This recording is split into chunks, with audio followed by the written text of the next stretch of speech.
हनुमान और माता सीता का मिलन अशोक वाटिका की नीरवता में माता सीता बैठी थी। उनका मन विरह से व्याकुल था। चारों ओर राक्षसियों का पहरा था, पर उनके हृदय में केवल प्रभु राम का नाम गूंज रहा था। इसी समय एक छोटा सा वानर उनके समीप आकर बैठा। वह और कोई नहीं, स्वयं रामदूत हनुमान थे। नरेटर की दृष्टि से देखा जाए तो वह क्षण असाधारण था। एक ओर दुख और निराशा में डूबी हुई माता सीता और दूसरी ओर प्रभु का संदेश लेकर आए भक्त हनुमान।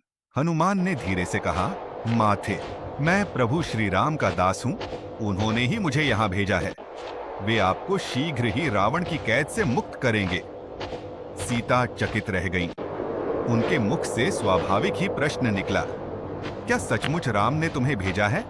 वे इस समय कहाँ हैं और वे कब आएंगे? हनुमान ने विनम्रता से प्रणाम करते हुए कहा, माथे, प्रभु राम और लक्ष्मण इस समय सुग्रीव की सेना के साथ समुद्र के पार युद्ध की तैयारी कर रहे हैं। उन्होंने आपके विरह की पीड़ा सुनी है और इसी कारण मुझे दूत बनाकर यहाँ भेजा है। मैं केवल उनका सेवक हूँ, परंतु उनकी शपथ लेकर कहता हूँ कि शीघ्र ही वे लंका पर आक्रमण करेंगे और आपको अपने साथ ले जाएंगे।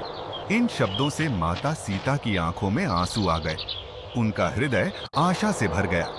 उन्होंने हनुमान को ध्यान से देखा और कहा, वानर श्रेष्ठ, यदि तुम सचमुच रामदूत हो तो मुझे कोई प्रमाण दो, क्योंकि रावण बार बार छल से मुझे भ्रमित करने की चेष्टा करता है।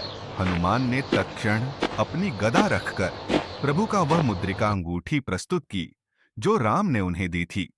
सीता ने जैसे ही अंगूठी को देखा, उनके नेत्रों में आनंद और श्रद्धा के आंसू छलक पड़े। उन्होंने अंगूठी को हृदय से लगाकर कहा, अब मुझे कोई संदेह नहीं, राम निश्चित ही मुझे बचाने आएंगे। परंतु हे पवन पुत्र, उनसे कहना कि सीता अब और विलंब सहन नहीं कर सकती। उनके बिना यह जीवन अधूरा है। हनुमान ने गंभीर स्वर में उत्तर दिया, माथे, आपकी पीड़ा प्रभु तक पहुंचाना ही मेरा धर्म है। आप धैर्य रखें, विजय अब दूर नहीं। मैं चाहता तो अभी आपको अपने कंधे पर बैठाकर ले जा सकता हूं, परंतु यह प्रभु की मर्यादा के विरुद्ध होगा। राम स्वयं अपने हाथों से आपके बंधन तोड़ेंगे। यही उनके प्रेम और धर्म की सच्ची परिभाषा है। सीता ने हनुमान को आशीर्वाद देते हुए कहा, तुम्हारा जीवन सफल हो। तुम सदा राम काज के लिए समर्पित रहो। मेरी शुभकामना सदा तुम्हारे साथ है। नरेटर के रूप में देखा जाए तो उस क्षण अशोक वाटिका आशा और श्रद्धा से भर उठा। एक ओर सतीत्व की प्रतीक सीता और दूसरी ओर भक्ति और सेवा का आदर्श हनुमान। यह संवाद केवल सांत्वना नहीं था, बल्कि पूरे रामायण का हृदय था, जहां विश्वास, धैर्य और भक्ति ने मिलकर आने वाली विजय का संकेत दिया।